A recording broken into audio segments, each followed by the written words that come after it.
హిందూ బంధువులందరికీ జై శ్రీరామ్. ఇక్కడ నాదొక చిన్న ప్రయత్నం. మన పిల్లల్లో భవిష్య తరాలలో మన మతం పట్ల, మన ఆచార వ్యవహారాల పట్ల, మన సంస్కృతి సాంప్రదాయాల పట్ల, అలాగే మన ఇతిహాసాలు, పురాణాలు వంటి గ్రంథాల పట్ల సరైన అవగాహన లేకపోవడం వల్ల పరమతాల వాళ్ళు చూపించే ప్రలోభాలకు వీళ్ళు సులభంగా లొంగిపోతున్నారు. ఎంతోమంది లవ్ జిహాద్కు బలి కూడా అవుతున్నారు. ప్రస్తుత సమాజంలో పిల్లలకు చదవటం ఇష్టం ఉండదు కాబట్టి, వాళ్లకు పుస్తక పఠనం అనే అలవాటు ఉండదు కాబట్టి, నేను వీడియో రూపంలో రామాయణాన్ని కథలుగా చెప్పడానికి ప్రయత్నిస్తున్నాను. నా ఈ ప్రయత్నాన్ని అందరూ ఆదరిస్తారని, నన్ను మనస్ఫూర్తిగా ఆశీర్వదిస్తారని ఆశిస్తున్నాను. జై శ్రీరామ్.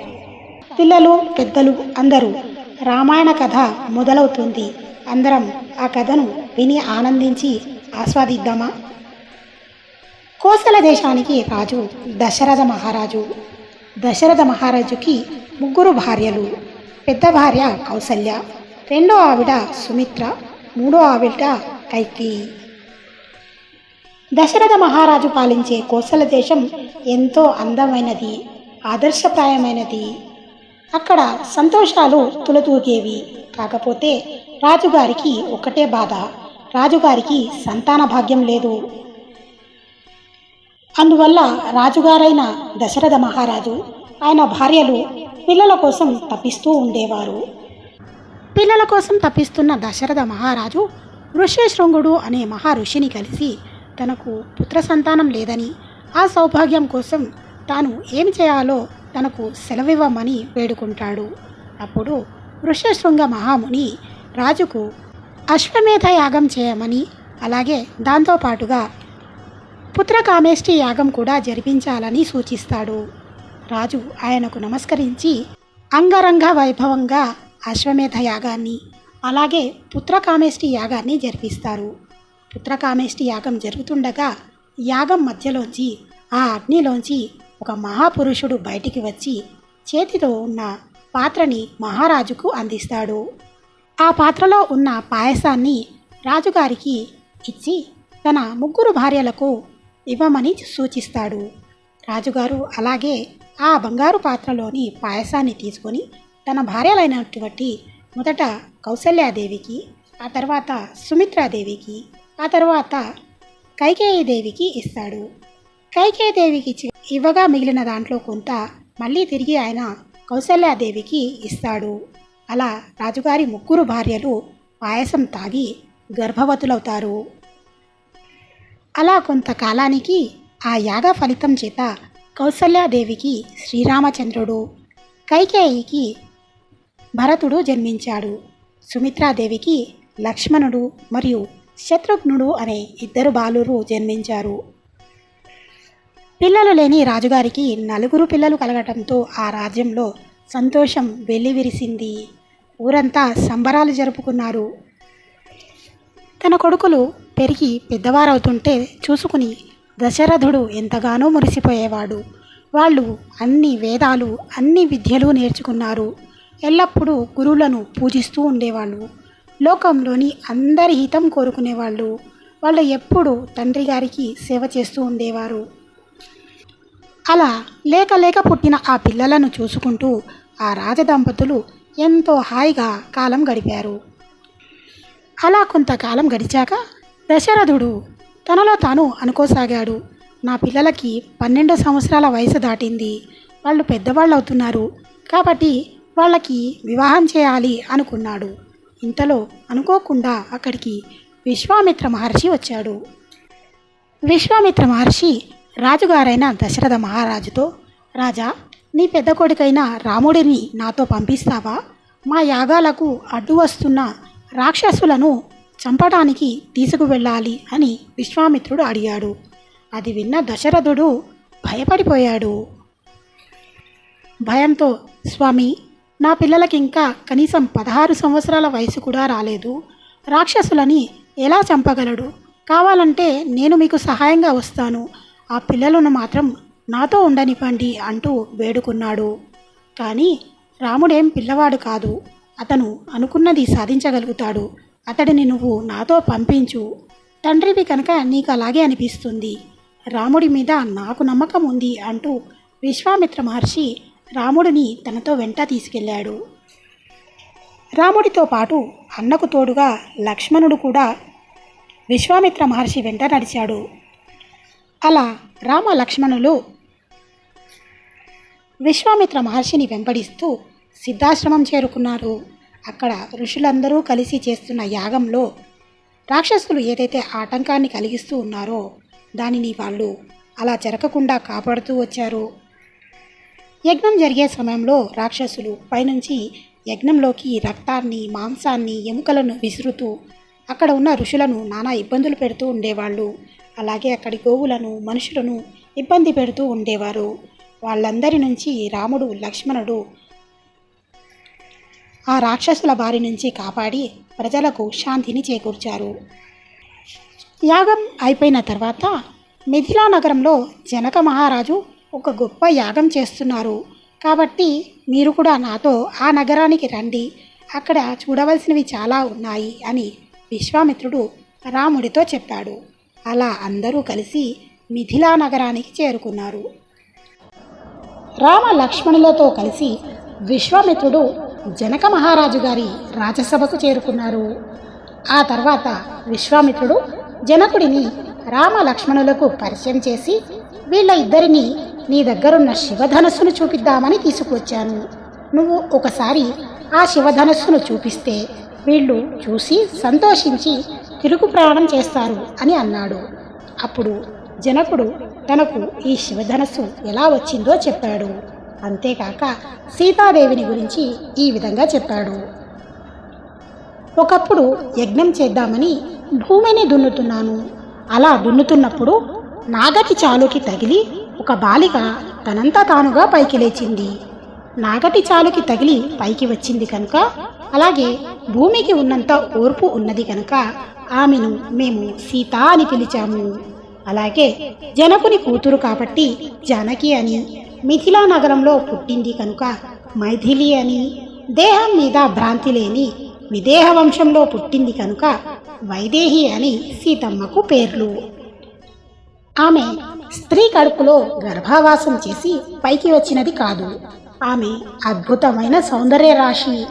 ఆమెను చూసిన దేవతలు, రాక్షసులు, యక్షులు మొదలైన వాళ్ళందరూ ఆమెను తమ భార్యను చేసుకుందామని వ్యామోహం పొందారు. అందుకని నేను ఆమెను వీర్యశుల్కగా ప్రకటించి ఎవరైతే శివధనస్సును ఎక్కుపెడతాడో వాడికి ఇస్తాను అని అన్నాను. అలా ఎందరో రాజులు వచ్చారు, శివధనస్సును ఎక్కుపెట్టలేకపోయారు. కొంతమంది ఆ ధనస్సును చూడగానే పడిపోయారు. ఎవరు కనీసం దాన్ని కదపలేకపోయారు. వచ్చిన వాళ్ళందరూ భగ్న హృదయాలతో వెనక్కి తిరిగి వెళ్ళిపోయారు. ఒకవేళ ఈ రాముడు శివధనస్సును ఎక్కుపెట్టగలిగితే నేను నా కూతురు సీతని కన్యాదానం చేసి ఇస్తాను అన్నాడు జనకుడు. అన్నాడే కానీ అసలు ఒక మనిషి ఆ ధనస్సును పైకి ఎత్తి వెంటి నారిని లాగడం అసలు జరుగుతుందా? అది అసంభవం అనుకున్నాడు జనకుడు.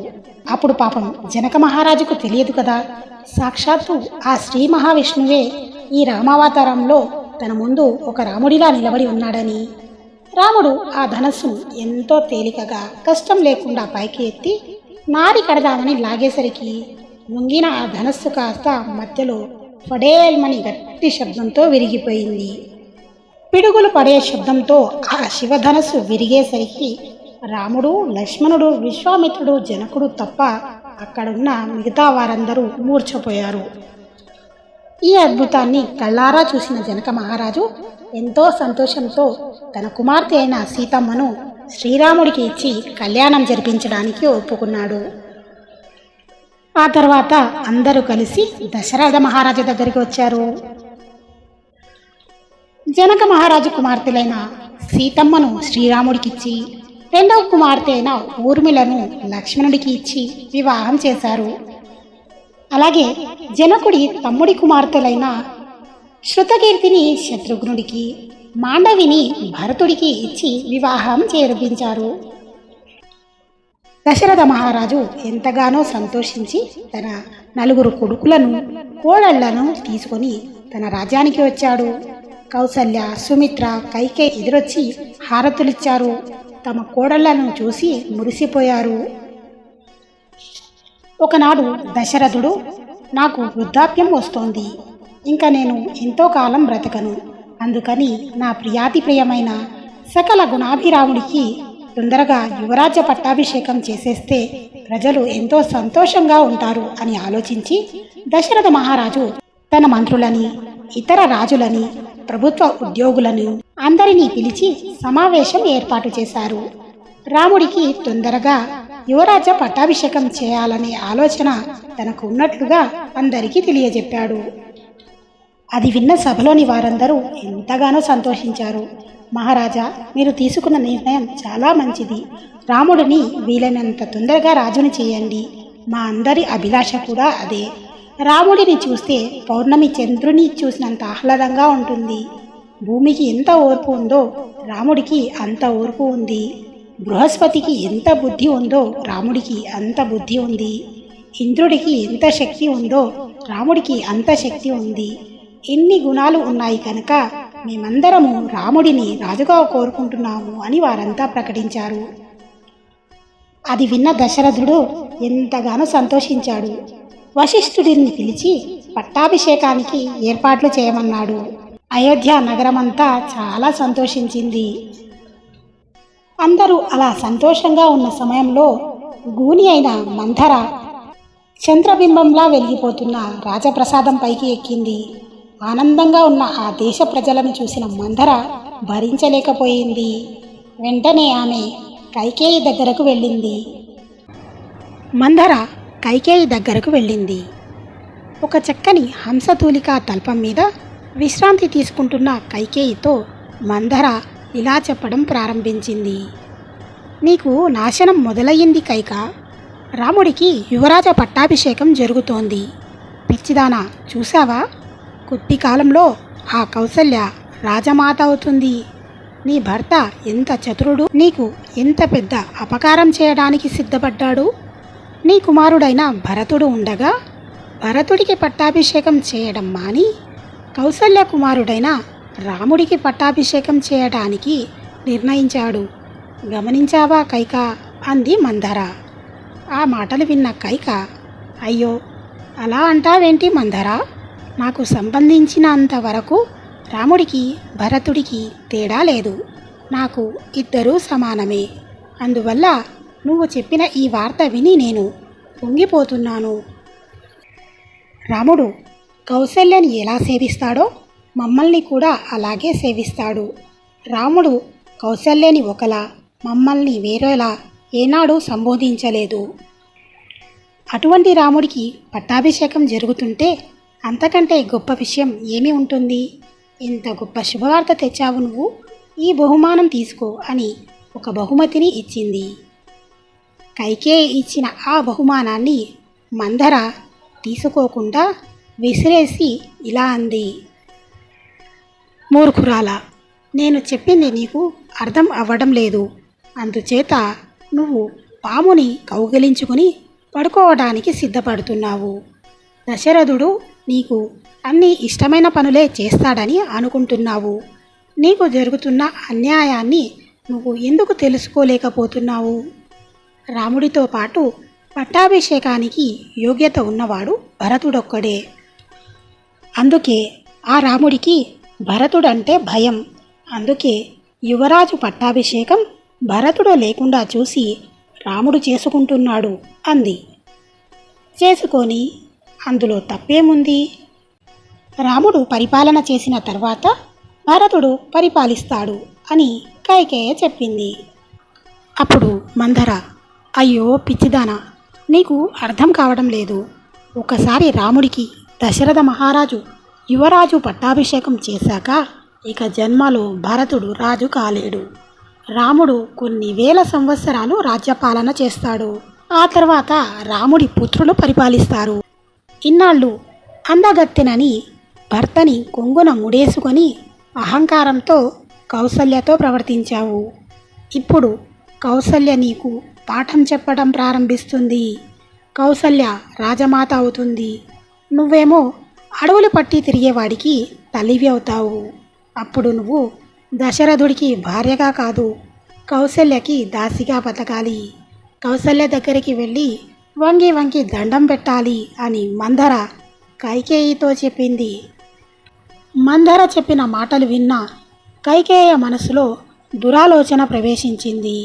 వెంటనే ఆమె మందరతో ఇప్పుడు నేనేం చేయాలి అని అడిగింది. అప్పుడు మందర, ఒక పని చెయ్యి. ఆ రాముడిని 14 సంవత్సరాలు అడవులకు పంపాలి. నీ కొడుకుకు అదే ముహూర్తానికి పట్టాభిషేకం చేయించాలి. రాముడు 14 సంవత్సరాలు అరణ్యాలకి వెళ్ళాలని, నీ కొడుకు సింహాసనం మీద కూర్చోవాలని నువ్వు 2 వరాలు కోరుకో.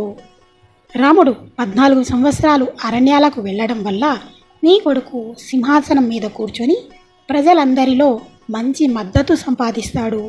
నీ కొడుకు ప్రజల గుండెల్లో బాగా పాతుకుపోతాడు.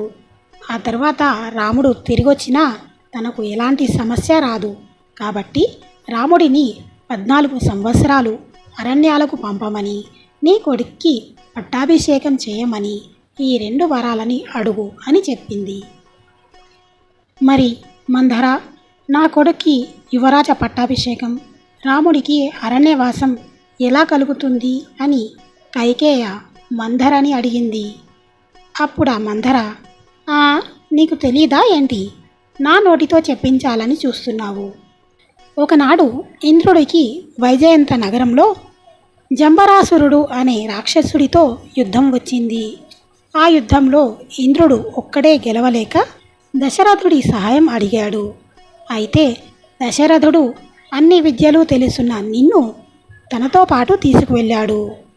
ఆ రాక్షసుడు దశరథుడిని బాగా కొట్టేసరికి భర్తను రక్షించుకోవడం కోసం సారథ్యం చేస్తున్న నువ్వు దశరథుడిని రాక్షసుల నుంచి తప్పించి దూరంగా తీసుకెళ్ళావు. అక్కడ సేద తీరుతున్న మీ మీద రాక్షసులు మళ్ళీ దాడి చేయగా నువ్వు వాళ్ళ నుంచి తప్పించుకొని మళ్ళీ వేరొక చోటికి తీసుకువెళ్ళావు. అలా 2 సార్లు రక్షించడం వల్ల దశరథుడు నీకు 2 వరాలిస్తాను కోరుకోమన్నాడు. కానీ నువ్వు అప్పుడు ఏమీ కోరికలు లేవని తరువాత కోరుకుంటానని చెప్పావు. అవసరమైనప్పుడు అడుగుతానన్నావు. నువ్వు మరచిపోతావేమోనని ఈ విషయాలన్నీ నాకు చెప్పింది నువ్వే. ఎప్పుడైనా అడుగుతానన్నావుగా, ఇప్పుడు సమయం వచ్చింది. ఆ 2 వరాలు అడుగు. నువ్వు అడిగితే ధర్మానికి కట్టుబడే దశరథుడు మాట తప్పడు అని చెప్పింది. ఆ మాటలు విన్న కైకేయ పరమ సంతోషంతో, ఓ మందర, నువ్వు గూనితో వంగి తలూపుతూ మాట్లాడుతుంటే గాలికి కదులుతున్న తామర పువ్వులా ఉన్నావే. భరతుడికి పట్టాభిషేకం అవ్వగానే నీ గూనికి బంగారు తొడుగు చేస్తాను అని సంతోషించింది. అప్పుడు ఆ మందర, నాతో మాట్లాడడం కాదమ్మా, నువ్వు పెట్టుకున్న ఆభరణాలు, కట్టుకున్న పట్టుచీర తీసి అవతల పారేసి ఒక ముతక వస్త్రం కట్టుకుని కోపగృహంలో నేల మీద పడుకో. అప్పుడు దశరథుడు వచ్చి నీకు వజ్రాలు, ముత్యాలు, రత్నాలు ఇస్తానంటాడు. ఆయన మాటలకు నువ్వు లొంగిపోకు. మంకు పట్టు పట్టి 2 వరాలు ఇస్తావా చేస్తావా అని నిలదీయి అని చెప్పింది. అంతే. కైకేయ తన అలంకారాలన్నీ తీసేసి కోపగృహంలోకి వెళ్ళి పడుకుంది. అటుపక్క దశరథుడు పట్టాభిషేకానికి కావలసిన పనులను పూర్తిగా చేసుకుంటూ తనకి ఇష్టమైన కైకేయ దగ్గరికి వచ్చి స్వయంగా తానే ఈ శుభవార్త చెప్పాలని కైకేయ మందిరానికి వచ్చాడు. ఎప్పుడు ఆహ్లాదంగా హంసతూలికా తల్పాలో ముత్యాలతో కట్టిన పరదాలతో రమణీయంగా ఉండే మందిరంలో కైకేయి ఎక్కడా కనపడలేదు.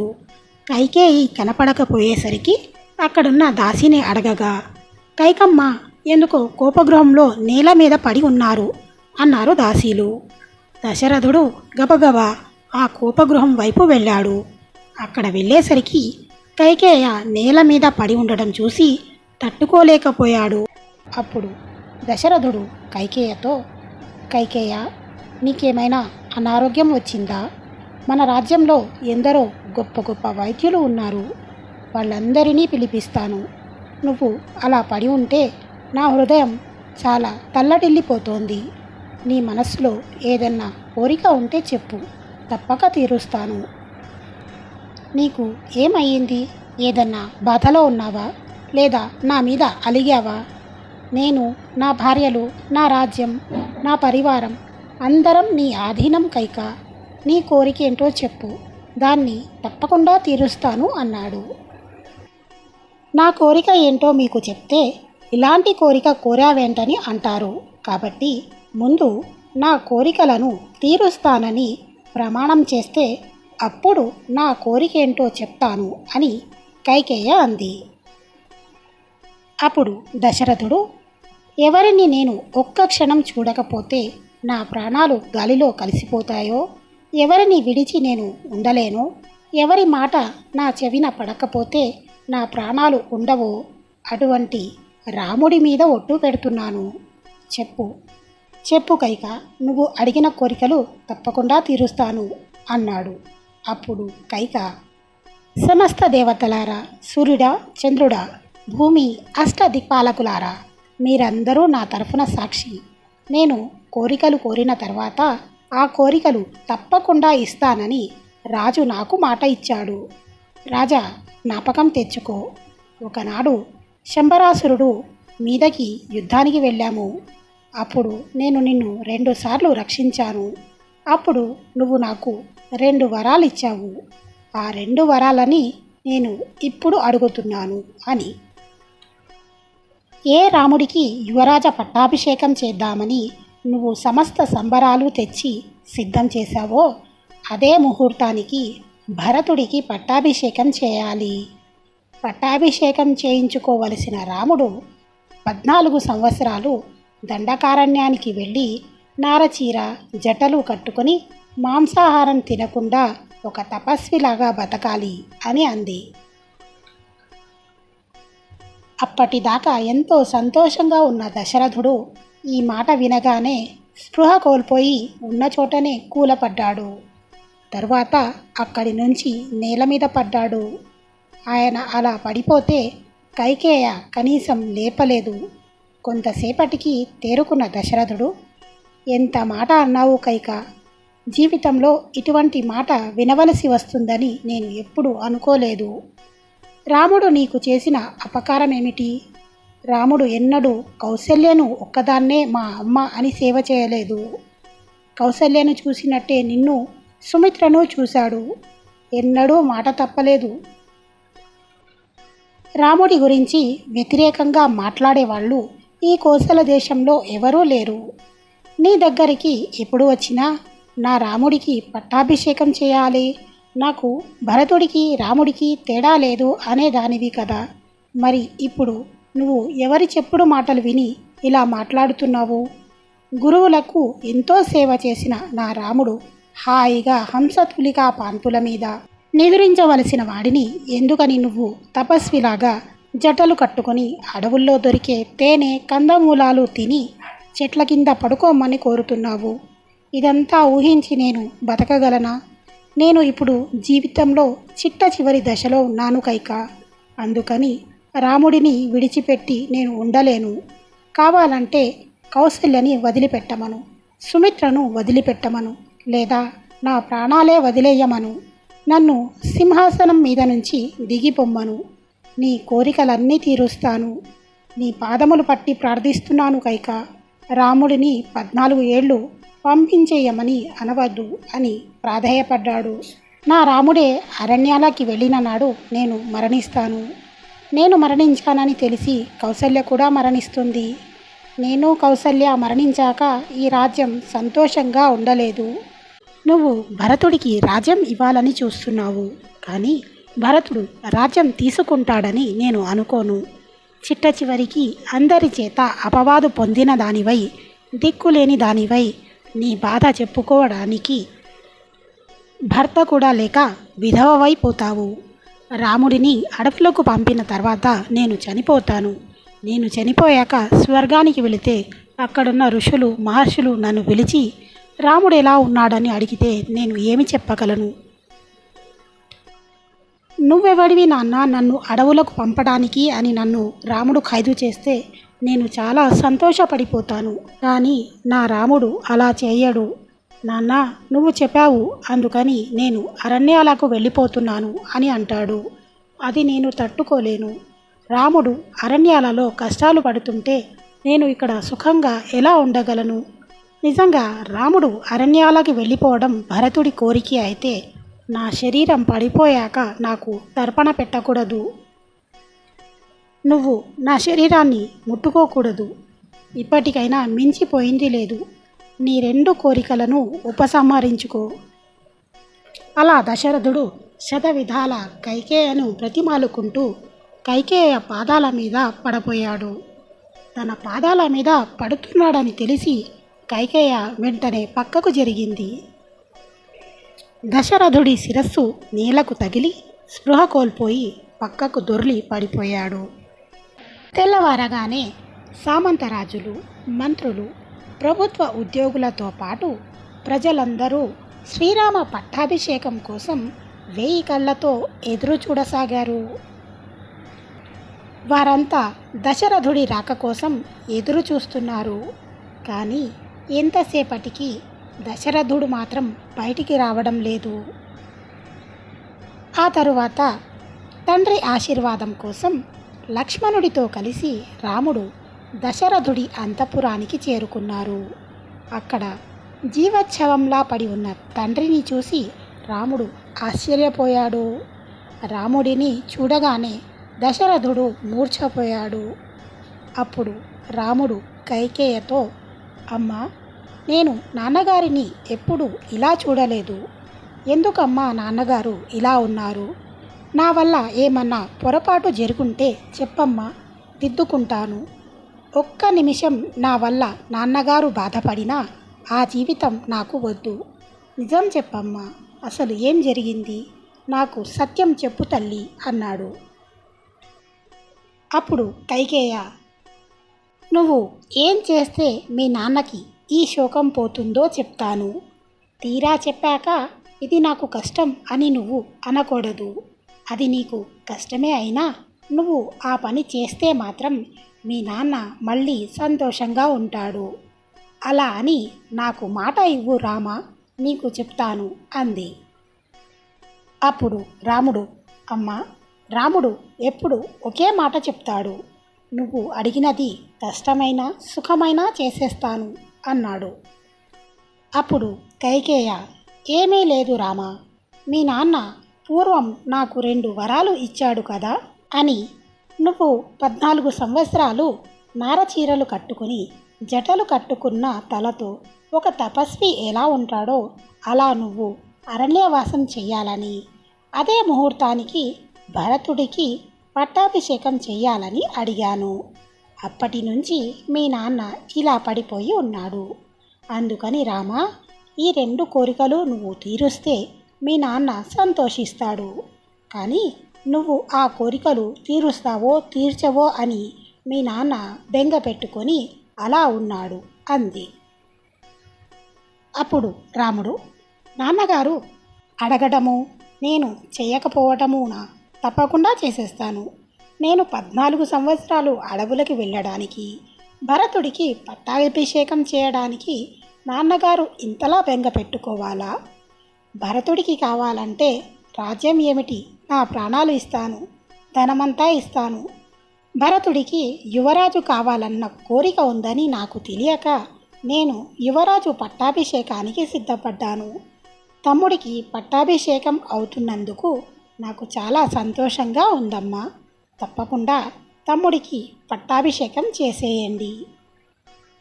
ఈ విషయం చెప్పడానికి నాన్నగారు అంత బాధపడ్డారని తెలిసి నేను బాధపడుతున్నాను. ఆయన నన్ను అగ్నిలో దూకమన్నా దూకేస్తాను అన్నాడు.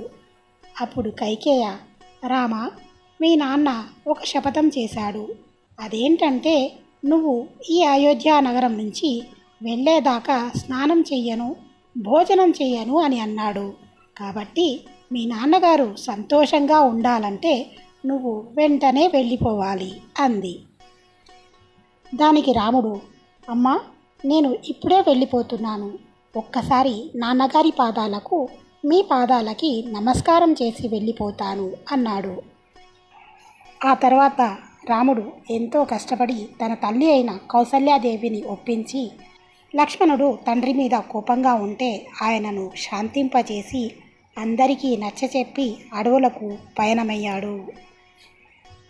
సీతాదేవి కూడా సహధర్మచారిణిగా నువ్వెక్కడుంటే నేను అక్కడే ఉంటాను, నీతో పాటు నేను అరణ్యాలకు వస్తానని తాను కూడా అరణ్యవాసానికి బయలుదేరింది. ఇక లక్ష్మణుడు చిన్నప్పటి నుంచి నీ వెంటే ఉంటున్నాను కదా అన్నయ్య, నువ్వు లేకుండా నేను ఈ రాజ్యంలో మాత్రం ఎలా ఉండగలను అని అన్నను బ్రతిమాలి అన్నతో పాటు అడవులకు వెళ్ళటానికి సిద్ధపడ్డాడు. అలా రాముడు, లక్ష్మణుడు, సీత ముగ్గురు కలిసి అడవులకు అరణ్యవాసానికి బయలుదేరారు. అయితే ఇక్కడ మనం చెప్పుకోవాల్సిన విషయం ఏంటంటే, వశిష్ఠుడు ముహూర్తం పెట్టింది శ్రీరామ పట్టాభిషేకానికి కాదు, అసలు ఆయన ముహూర్తం పెట్టింది శ్రీరాముడు అడవులకు బయలుదేరడానికే. ఎందుకంటే ఇక్కడి నుంచి రాక్షస సంహారం మొదలవుతుంది. శ్రీ మహావిష్ణువు రామావతారం ఎత్తడానికి గల ముఖ్య కారణం రావణాసురుడు వంటి రాక్షసుల సంహారం.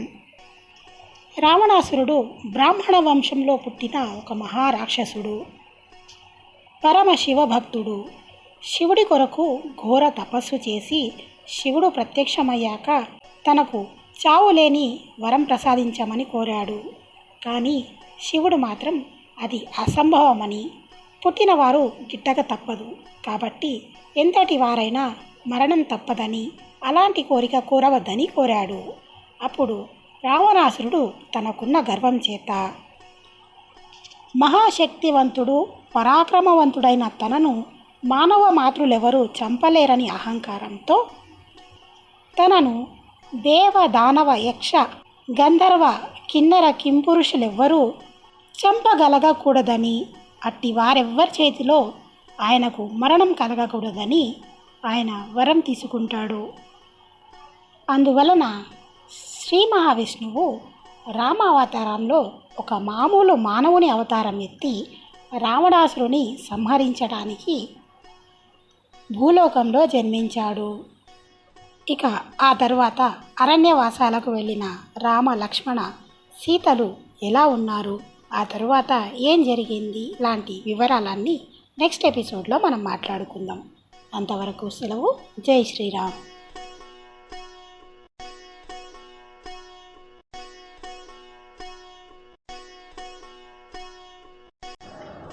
రాముడు సీత లక్ష్మణ సమేతంగా అరణ్యవాసాలకు వెళ్ళిపోతున్నాడని తెలిసి దేశ ప్రజలందరూ ఎంతగానో బాధపడ్డారు. ఇక కౌసల్యామాత తల్లడిల్లిపోయింది. భర్తగా బాధ్యతగా ఉండవలసిన దశరథుడు కైకేయిని తీసుకువచ్చి తన నెత్తి మీద సవతిలా కూర్చోబెట్టాడు. ఆ కైకేయి తనని ఒక దాసీలాగా ఎప్పుడు ప్రవర్తించేది. ఆఖరికి ఆ దశరథుడు కైకేయి కలిసి తన బిడ్డను తనకు దూరం చేస్తున్నారు. ఇక జీవితంలో ఏ సంతోషం కోసం తాను రాణివాసంలో ఉండాలి, అందుకే తాను కూడా రాముడితో పాటు అరణ్యాలకు వెళ్ళిపోతానంటూ విలపించింది. ఇక దశరథ మహారాజు దేవత లాంటి భార్య కౌసల్య ఉండగా కైకేయిని వివాహమాడినందుకు తాను చేసిన తప్పేంటో తెలుసుకున్నాడు. సీతారామ లక్ష్మణ ప్రయాణం మొదలయ్యింది. దశరథుడి ఆజ్ఞ మేరకు సుమంత్రుడు రామ లక్ష్మణ సీతాదేవిలను రథంపై తీసుకుని వెళ్ళి కోసల దేశపు సరిహద్దుల వరకు విడిచి వచ్చాడు. ఆ రథం వెళుతూ ఉంటే వేలాది మందిగా ప్రజలు ఆ రథాన్ని వెంబడించారు. కోసల దేశపు సరిహద్దులు దాటిన తర్వాత గుహుడు రాముడిని కలిసి ఎంతో ప్రేమతో ఆయనను సేవించుకున్నాడు. రాముడి ఆజ్ఞ మేరకు గుహుడు తన పడవలో సీతారామ లక్ష్మణులను నది దాటించాడు. ఆ తరువాత సీతారామ లక్ష్మణులు చాలా దూరం ప్రయాణించి వాల్మీకి ఆశ్రమం చేరుకున్నారు. అక్కడ ఆశ్రమంలో లక్ష్మణుడు వారందరూ కలిసి ఉండటానికి ఒక అందమైన చిన్న కుటీరాన్ని ఏర్పాటు చేశాడు. బహుశా మీలో చాలామందికి తెలిసే ఉంటుంది. మనం శ్రీరాముడు అరణ్యవాసంలో నివాసమున్న కుటీరం మన భద్రాచలం అడవులలో అని మన నమ్మకం. నేటికి భద్రాచలం సమీపంలోని అడవులలో ఒక పర్యాటక ప్రదేశం ఉంది. దానిని పర్ణశాల అంటారు. ఏదైతే పర్ణశాల రామ లక్ష్మణ సీతలు నివాసం ఉండటానికి లక్ష్మణుడు నిర్మించిన కుటీరం అంటారో అలాంటి ఒక చిన్న కుటీరం అక్కడ ఇప్పటికీ చూడటానికి దొరుకుతుంది. అక్కడ ఒక చిన్న తటాకం ఉంది. సీతమ్మ వారు స్నానం ఆచరించిన తటాకం ఇదేనని అక్కడి వారు చెబుతారు. అక్కడికి గనుక మనం వెళ్ళి సందర్శిస్తే అక్కడ సీతమ్మ రాసుకున్న పసుపు కుంకుమ రాళ్ళు అని రంగురంగుల రాళ్ళు కనిపిస్తాయి. దీనితో పాటు రాముడు తన పంచెను ఆరేసుకున్న ప్రదేశమని, సీతమ్మ చీరలు ఆరేసుకున్న ప్రదేశం అంటూ అక్కడి గైడ్లు మనకు చూపిస్తారు.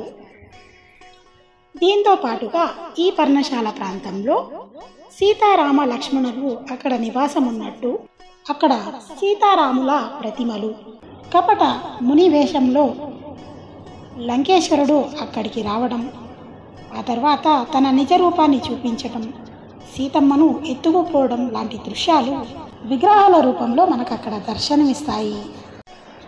రాముడు వెళ్ళిపోయాక దశరథుడి పరిస్థితి విషమంగా తయారైంది. దశరథుడు తీవ్ర అనారోగ్యం పాలయ్యాడు.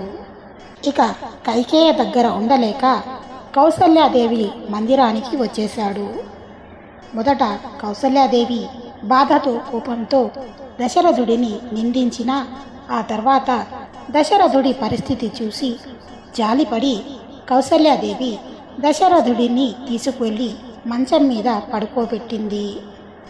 అప్పుడు ఆయన కంటి మీద కులుకు లేకుండా రామా రామా అంటూ కలవరించసాగాడు.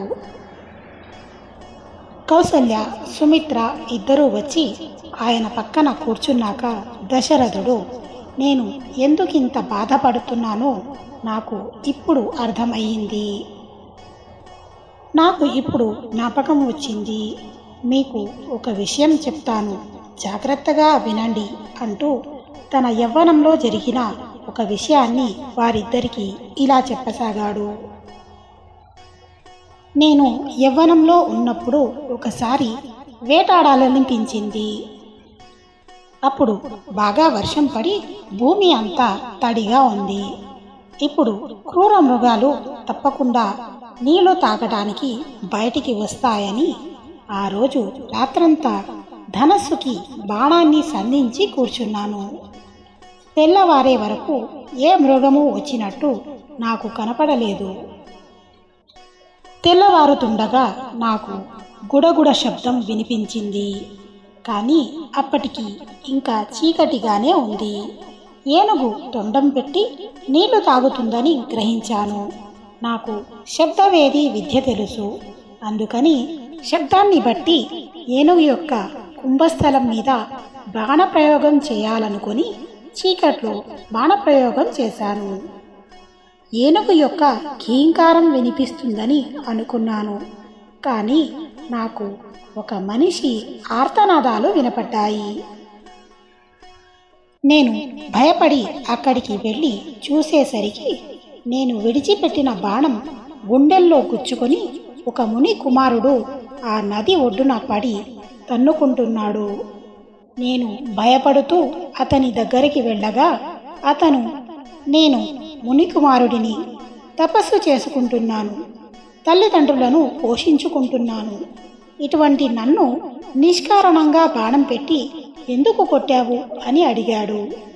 అప్పుడు నేను, నిన్ను కొట్టాలని కొట్టలేదు, నీరు తాగుతున్న శబ్దం విని ఏనుగనుకొని బాణం విడిచిపెట్టాను.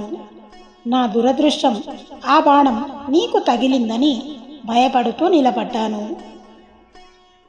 అప్పుడు ఆ ముని కుమారుడు నన్ను చూసి, నువ్వు భయపడమాకు, నీకు బ్రహ్మహత్యా దోషం లేదు. ఎందుకంటే నా తండ్రి వైశ్యుడు, నా తల్లి శూద్ర స్త్రీ, కాబట్టి శపించే అధికారం నాకు లేదు. కానీ నా తల్లిదండ్రులిద్దరూ అంధులు, అరణ్యంలో కూర్చొని ఉన్నారు. రోజు నేను గ్రంథపఠనం చేస్తే అవి వింటూ ఉంటారు. నేనే వారికి ఆహారం, నీరు తీసుకెళుతుంటాను. ఇప్పుడు వాళ్ళు మహా దాహంతో ఉన్నారు. అందుకనే నేను ఇక్కడికి వచ్చాను. నువ్వు ఈ నీళ్లు పట్టుకెళ్ళి నా తల్లిదండ్రులకు ఇవ్వు. ఈ బాణపు ములుపు నాలో ఉన్నందున నేను ఈ బాధ తట్టుకోలేకపోతున్నాను. కనుక ఈ బాణం తీసేయి అన్నాడు. బాణం తీసేస్తే అతను చనిపోతాడు. తీయకపోతే అతను ఆ బాధ తట్టుకోలేకపోతున్నాడు. అందుకని అతను బాధపడటం చూసి ఇష్టం లేక బాణం తీసేశాను. ఆ పిల్లవాడు వెంటనే మరణించాడు. అప్పుడు నేను ఆ నీటి కుండ పట్టుకుని అతని తల్లిదండ్రుల దగ్గరికి వెళ్ళాను. నా అడుగుల శబ్దం విని ఆ అంధులైన తల్లిదండ్రులు, నాయనా, ఇంతసేపు ఎక్కడికి వెళ్ళావు? మీ అమ్మ నీ కోసం బెంగ పెట్టుకుంది అని ఆ మునికుమారుడి తండ్రి అడిగితే నేను ఉన్నది ఉన్నట్టుగా చెప్పాను. నా వల్ల పొరపాటు జరిగింది. మీ కుమారుడిని నేనే సంహరించాను అని చెప్పాను. అప్పుడు ఆయన నన్ను తమ కుమారుడి శవాన్ని చూపించమన్నారు. నేను వాళ్ళని అక్కడికి తీసుకువెళ్ళగా వాళ్ళు తమ కుమారుడి శవం మీద పడి రోధించారు. ఆ తర్వాత ఆ తండ్రి నా వంక తిరిగి, నేను ఎలాగైతే ఇప్పుడు నా కుమారుడి మీద పడి హా కుమారా, హా కుమారా అని పుత్రశోకంతో ప్రాణాలు విడిచిపెడుతున్నానో, నువ్వు కూడా అలాగే ఏడుస్తూ హా కుమారా అంటూ ప్రాణాలు విడిచిపెడతావు అని నన్ను శపించాడు. ఈలోగా స్వర్గలోకం నుంచి ఇంద్రుడు వచ్చి, నువ్వు తల్లిదండ్రులకు చేసిన సేవకి నిన్ను స్వర్గానికి తీసుకువెళతానని ఆ ముని కుమారుడిని తన రథంలో తీసుకువెళ్ళాడు. ఆ పిల్లవాడిని విడిచి ఉండలేక ఆ వృద్ధ దంపతులు ఇద్దరు ప్రాణాలు విడిచిపెట్టారు. అప్పుడు నాకు తెలియలేదు కౌసల్య, హా కుమారా అంటూ మరణించడం ఎంత కష్టమో. నేను చేసిన పాపం నన్ను వెంటాడింది. నా చెవులు కూడా వినిపించడం లేదు, నా కళ్ళు కనబడడం లేదు, నాకు జ్ఞాపక శక్తి కూడా తగ్గిపోయింది. అంతా భ్రాంతిలాగా ఉంది. ఎవరో దూతలు వచ్చి నా ప్రాణాలను లాగేస్తున్నారు. రాముడిని చూసే అదృష్టం నాకు ఇంకా లేదు. నేను ఏ తప్పు చేయలేదు. నన్ను మన్నించు కౌసల్య, సుమిత్ర అంటూ రామా రామా అంటూ ఆ దశరథ మహారాజు ప్రాణాలు విడిచిపెట్టాడు.